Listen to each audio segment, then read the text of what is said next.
It's definitely scary. Up to a certain point as a CISO, you plan your defenses for most of the common hacker, financial groups, activists, stuff like that. But in order to prepare yourself for nation state, those advanced attacks, it's in a whole new league, right? It takes a whole new level of budget, of resources. You really have to prepare for a nation state attack. Imagine a screenplay so shocking, so full of twists and turns, it could only be real. This isn't a Hollywood blockbuster, it's the real story of the 2014 Sony Pictures hack. What started as a simple cyber assault quickly unspooled into a political thriller that shook an entire industry to its core. Hackers leaked everything from private emails and unreleased scripts and films to embarrassing internal conversations. And then took it a horrifying step further by issuing physical threats, explicitly referencing the September 11th attacks and demanding censorship. This wasn't just a data breach, it was a cultural flashpoint. It pulled back the curtain on an industry built on image and revealed its most vulnerable secrets. We're not just talking about passwords and firewalls today. We're talking about power dynamics, private conversations, and the terrifying intersection of digital threats and real-world violence. Joining us to unpack this very real-life screenplay is our CISO co-host, Dror Hevlin, a cybersecurity executive with 2 decades of hands-on leadership across national defense, critical infrastructure, and global enterprise security. Dror, welcome to the CISO Signal podcast. For listeners who may not be familiar with your work, tell us a little bit about your background. How did you get started in cybersecurity, and how did you become a CISO? Yeah, hi Jeremy, it's a pleasure and an honor to be here. I've served for over 15 years in the Israel Defense Forces, in cyber roles naturally. After the military, I went to the government sector. I have been the CISO of the Israel National Cybersecurity Directorate, and currently I am the CISO and VP Security at Sony. Thank you, Dror, and I want to say a quick thanks to our entire audience of cybersecurity leaders. We are so grateful to have made it halfway through our first season, and the response has been phenomenal. We're going to take a short break before we ramp up to the second half of the season. And of course, if you haven't already, please take a second right now, subscribe to the podcast on YouTube and your favorite app, and follow the CISO Signal Podcast company page on LinkedIn to stay up to date on everything that we're doing. All right, Dror, it is time for lights, camera, and investigation. Let's get started. We are in the midst of a ceaseless war, not of bombs or bullets, but of breaches, firewalls, and silent incursions. The targets, our borders, our banks, our commerce, and the critical infrastructure that underpins a free civilization. The enemy is cloaked in code, fueled by greed, glory, and a desire for chaos. This is the story of the unseen protectors, the nameless generals, the CISOs, Chief Information Security Officers. They are the guardians at the gate, the watchers on the wall, ever vigilant and always listening for the CISO signal.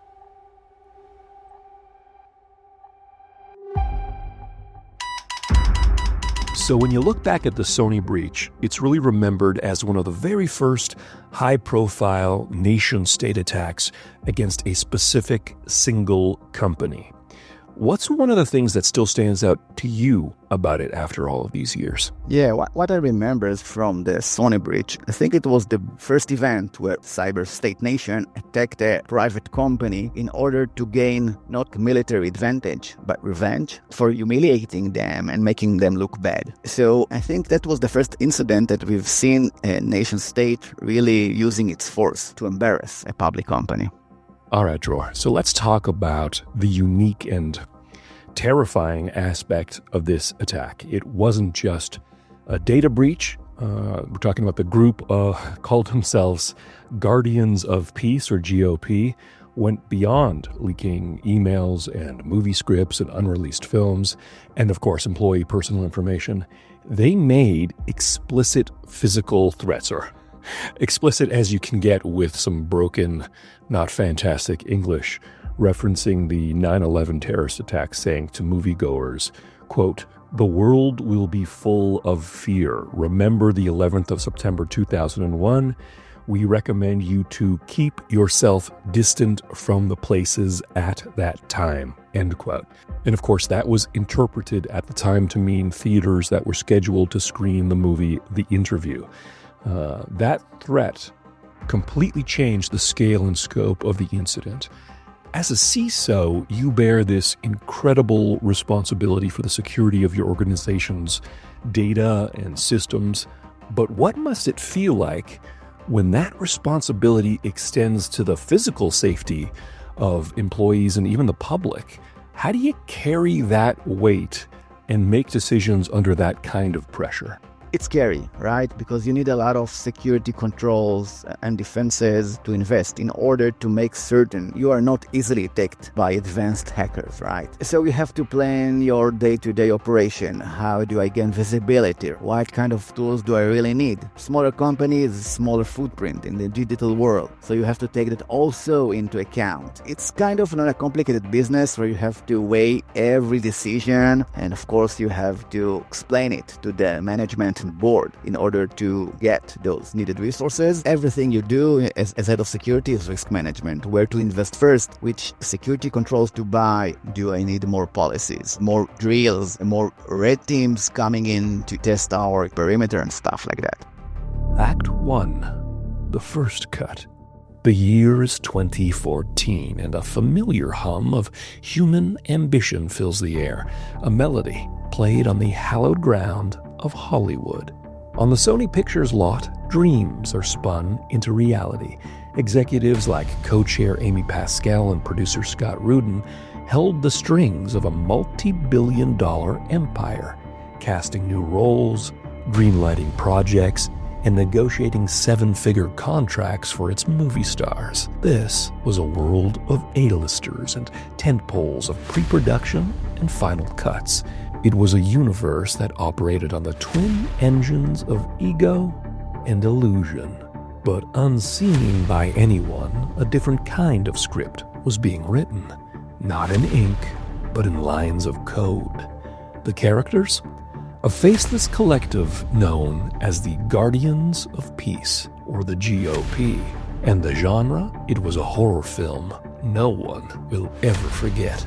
The opening salvo arrived on a quiet Monday, not with a shout, but with a silent, creeping pestilence.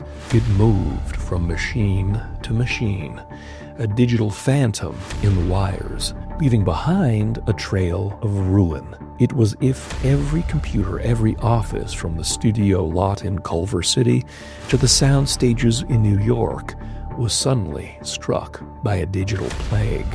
A grim red skull, a declaration of war, was emblazoned on every screen. It was a kind of digital death, and the patient was an entire movie studio. But this wasn't a simple lockout. It was a scorched earth campaign. The attackers deployed a custom-built destructive malware, a sophisticated variant of the Shamu, or Destover wiper payload. This malicious code didn't just encrypt files. It systemically and irreversibly erased them, overwriting the master boot records of every machine it touched. The company's servers, its internal file shares, its entire IT nervous system, all were reduced to inert, useless metal husks. Sony was instantly paralyzed. Then came the second, more humiliating act. The Guardians of Peace began to release their stolen assets to the public. In a series of data dumps larger than any Hollywood premiere, employee social security numbers, medical records, future film screenplays, and most damning of all, thousands of private emails. It was as if the attackers had found the studio's most secret story and were now leaking the plot to the entire world. The central MacGuffin in this unfolding story was a satirical comedy, a film about a CIA-orchestrated assassination of a foreign leader, a film called The Interview, starring the affable duo of Seth Rogen and James Franco. To Sony, it was a high-concept comedy, but to the attackers, it was a narrative that demanded a different kind of final cut. A final cut that threatened not just a comedy's bottom line, but its very existence. The stage was set, the cameras were rolling, and the studio was about to learn that in this new kind of negotiation, they had no power at all.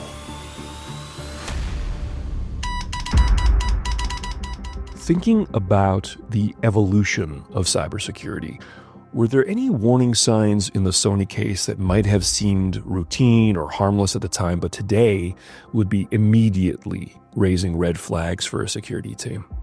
Yeah, I think so, and I'll explain. It's really striking how many of the signs back then looked ordinary. I would say even boring, right? They had legacy systems running quietly in the background. Nobody wanted probably to do the patching because at the time it seemed normal. The networks, they had flat network design, which at the times probably seemed efficient, way collaboration. But actually it meant that once you gained foothold in one machine, you could easily went over to all machines in the network. And I think the biggest problem in my book was the silent part. They had places with no alerts, no logs, and no visibility. Probably back then they felt safe because they had quiet. But today, this kind of quiet to security officer is very alarming. You don't want to be there when your network is completely silent. There's something wrong over there. So many attacks even today can be traced back to something as simple as leaked or reused credentials. As a CISO, how do you get an entire organization to take that threat seriously at scale and not just see it as some minor inconvenience? Yeah, well, I think we've seen over history of famous breaches that hackers or attackers doesn't need to use very sophisticated tools in order to breach any kind of company. A Sony breach, by the way, is an example where a compromised credentials can really take them far into the network. As a CISO, what I always do, I make sure we have MFA, we have privileged access management, and we do routine, hygiene checks. But, controls are not enough by themselves. You have to train your employees. You have to make them understand that their cyber hygiene, the employee cyber hygiene is good enough. And that's when you do phishing simulation, you bring in red teams, and you try to raise awareness. When people have that moment, when they almost clicked some link, I think that they really assimilate the risk, and your goal as a CISO is make those habits a second nature, right? Not some chore they have to do. So the Sony case was really a great example or spotlight on the importance of good email hygiene, something we talk a lot about these days. How do you effectively communicate to everyone from the mailroom to the C-suite that their email isn't just a communication tool, but a potential attack surface? What's your approach to making them understand that a casual email could be their end? Right. The Sony case really emphasized that email is not by itself just a means to an end, but it could be the end. We have seen the reputation damage went through the roof with the publication of those emails, and the hackers really shaped, the narrative, the public narrative with those leaked conversations, right? I mean, it made a lot of, let's say, dirty mess for Sony. What I try to do, when we do the awareness talk and the awareness training, I always say it mainly to executive, by the way, because their emails contain more sensitive or proprietary information of the company. So I always tell them, whether it's one-on-one awareness meetings or as a group, guys, whenever you write in the email, just remember that it can be read by someone outside of the company. It can be taken out of context. So make sure whenever you write an email, you treat it with this kind of consideration. You may never know what might happen to it. As the world's media feasted on the stolen data, the narrative of the hack shifted from a technical intrusion to a public shaming. The attackers had not just breached a network, they had stolen the unscripted dialogue of Hollywood's most powerful people. The leaked emails became the raw footage of a documentary that no one ever intended to air. What is a secret in a world without shadows? Is a private conversation truly private if it exists in a digital form? These weren't just emails, they were the raw, unedited footage of human nature at its most unguarded. The world watched with fascination as powerful producer Scott Rudin reportedly called actress Angelina Jolie a, quote, minimally talented, spoiled brat, end quote. The fight, according to reports, was over a director for Jolie's passion project, Cleopatra. In another devastating email chain, Pascal and Rudin made off-color jokes about what films they should mention to President Barack Obama. It was an embarrassing look behind the curtain, a moment when the illusion of Hollywood's elegance was stripped away and its raw human flaws were exposed for all to see. While the gossip consumed the headlines, federal investigators were shifting through the digital fingerprints of the attack itself. They discovered that the attackers hadn't just appeared overnight. They had reportedly spent months inside the network, a quiet, unseen presence, mapping the terrain and siphoning data. The initial vector was a simple yet devastatingly effective spearphishing attack. A few convincing emails, a handful of trusted credentials, and the attackers had their foothold. From there, they navigated the network, escalating privileges and finding unguarded troves of information. Reports later revealed that the key passwords were saved in easily accessible files, a vulnerability that now seemed almost criminally negligent in retrospect. This actor, according to subsequent reports from the FBI, was not some rogue hacker group. The forensic evidence, the specific lines of code in the Distover malware, the use of certain IP addresses, the sophisticated and coordinated nature of the attack, all pointed to a single foreboding source: the government of North Korea. The attack was not a random act of cybercrime. It was an act of retaliation, a direct response to a satirical film they deemed a declaration of war. The film's stars, Seth Rogen and James Franco, went from promoting a comedy to living inside a political thriller. Their movie about a fake assassination plot had just triggered a very real act of digital destruction. The joke was no longer on screen. The joke, in this bizarre new reality, was on them. And now the plot took a turn no one could have predicted. The Guardians of Peace, not content with merely leaking data, issued a public threat, invoking the chilling memory of September 11th and promising a, quote, bitter end quote, to anyone who dared to show the movie in theaters. The stage was set for the final act, where Hollywood would face a moral and business dilemma with no good outcome. In the midst of this chaos, Amy Pascal, the studio co-chair, who had served as a creative force for decades, would be forced to face the consequences of not just the breach, but the very embarrassing dialogue in her stolen emails. All right, let's step away from the tools and techniques for a second. I want to talk to you about fear. What's your biggest security fear? What's the one thing that truly makes the hair on the back of your neck stand up, the kind of threat that keeps you up at night as a CISO? Yeah, well, I have a lot of fears that keeps me from sleeping at night. I think, but one of the top is the really shadow IT. Some, like small forgotten systems, someone just set an old admin account or an old API and just tried some testing and then forgot about it.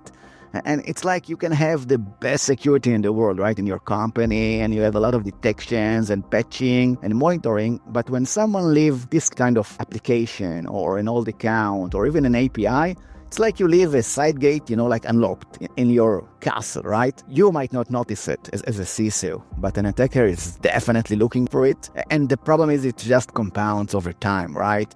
Every time someone does this kind of mistake, it piles up. The only way to fix it is make sure you do inventory process and the culture. Mainly a culture when employees feel safe to admit, hey, I did something for testing reason and we need to close it. So without any kind of judgment, you have to take it back under your umbrella, visibility and control. Bottom line, if you don't address shadow IT, it will address you. All right, here's a tricky one for you.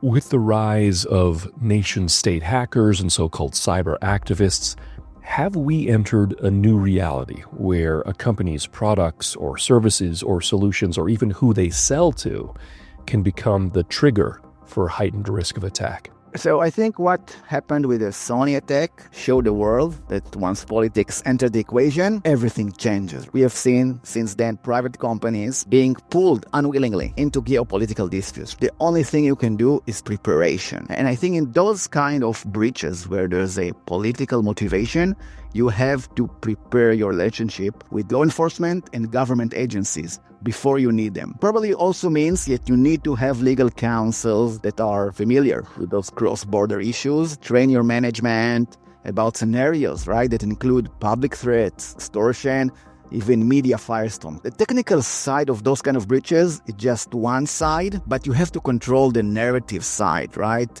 And your position in those kind of political struggles. Don't wait for the breach to happen before you figure out who to call, how to handle media, or what your stance will be in the face of those media publications.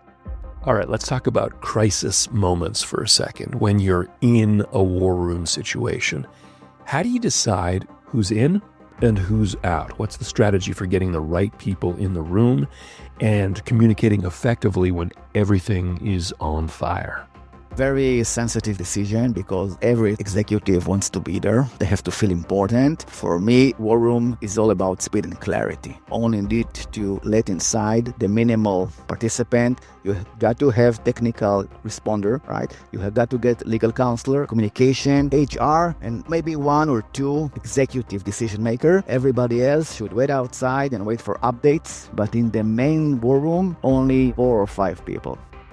Okay, so I don't need brand names or company names in this situation, but what I do need is a general idea of your foundational security tool. If you had to pick one single tool that sits at the foundation of your entire security philosophy, what would that be and why? Yeah, I think for a long time, whenever I come into a new company, one tool I advocate most is the so-called EDR, the Endpoint Detection and Response. This tool, by the way, serves many functions. It's also a detection layer, but it's also a prevention layer, and it also helps you in containment and remediation. So it's like a good Swiss knife when you can use it to many scenarios. And I think any company without a good endpoint detection and response is really blind and can't respond quickly or correctly to cyber incidents. Act 3. Fade to black. The threats were real. The damage was done, and the studio, which had always prided itself on controlling the narrative, had completely lost control of its own. In the face of threats against moviegoers, major theater chains across the country, citing safety concerns, made a decision that would send shockwaves through Hollywood. They would not show the movie The Interview in their theaters. This was the climax, the moment the studio blinked. The decision was a capitulation to a terrorist-style threat. It was a devastating end to a production that had already cost millions. Sony was left with a finished film, a cultural hot potato, in no way to release it to the masses. The movie was, for all intents and purposes, canceled. A creative work had been silenced, not by a censor, but by a cyber attack. The art was the casualty of a war waged with code. The fallout was immense and far-reaching. The financial losses, reportedly in the tens of millions of dollars, were only the beginning. The breach had exposed a fundamental flaw in the studio's security posture and its corporate culture. Employee lawsuits were filed. Lawmakers demanded answers. And in a business built on reputation, the damage was irreversible. The most poignant symbol of this fallout was the fate of Amy Pascal. Months after the devastating leaks, she would step down from her position as co-chair of Sony Pictures Entertainment, a move widely reported as a direct consequence of the embarrassment caused by her own leaked emails. Hers was a career built over decades that ended not with a major film premiere, but with a scandal. It was the ultimate un-Hollywood ending. The Sony Hack was more than just a cybercrime. It was a film that served as a blueprint for a new kind of terror. It proved that a nation-state could weaponize embarrassing gossip and intellectual property with the same destructive force as a bomb. It showed that in a world without digital borders, a comedy could be seen as an act of war, and a company's private conversations could become a weapon of mass humiliation. The lessons were brutal and clear. The most dangerous threats may not come from a network's vulnerabilities, but from the culture that governs it. The true security gap isn't in the firewall, but in the trust we place in our digital systems. And the true cost of a breach isn't just measured in dollars and cents, it's measured in careers, in reputations, and in the very price of having your deepest secrets exposed for the world to see. Okay, so let's learn from the misfortunes and misery of some of the Sony executives here and circle back to internal communications, whether it's email or Slack or Teams or whatever you happen to be using.